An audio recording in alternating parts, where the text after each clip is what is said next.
This is the Texas Tech Physicians Medical Minute. Parents dreaming of the arrival of a new bundle of joy hope for a healthy baby, yet many babies are born with birth defects. According to the March of Dimes, about 6,800 babies in the United States are born with oral clefts each year. A cleft lip is a birth defect in which a baby's upper lip doesn't form completely and has an opening in it. A cleft palate is a birth defect in which a baby's palate or the roof of the mouth doesn't form completely and has an opening in it. These birth defects are called oral clefts. Texas Tech physician Dr. Joshua Demke says clefts of the lip could occur with or without a cleft palate. Cleft lip and palate is more common in boys, and isolated cleft palate is more common in girls.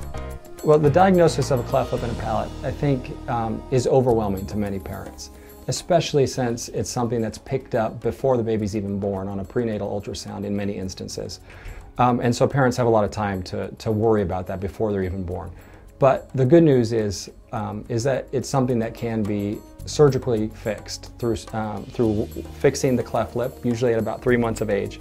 And then if there's a greater deformity, if it does involve the roof of the mouth or the palate, then that's something that can be surgically corrected as well. And that's something we typically do at around 9 to 12 months of age. Surgeons wait to close the palate because if operated too early, there is a greater chance of developing problems with growth restriction of the upper face. Delaying surgery much beyond a year of age can lead to more problems with speech that can be challenging or impossible to overcome. Children with cleft lip and palate frequently face problems with chronic middle ear fluid and associated temporary hearing loss, and usually require one or more sets of temporary tubes to help with their ears. Demke said babies with craniofacial deformities may have problems with feeding and weight gain. Large clefts of the palate can make it difficult for babies to breastfeed because they can't generate suction, and as a result may require special bottles and nipples. Uncorrected clefts in young children can result in missing teeth, crowding, and crossbites.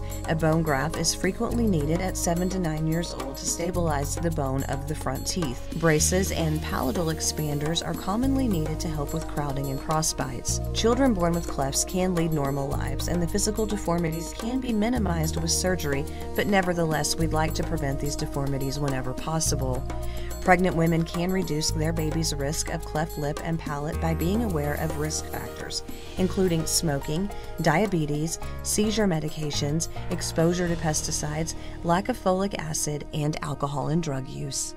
This Medical Minute has been brought to you by Texas Tech Physicians. Expert care from a name you trust.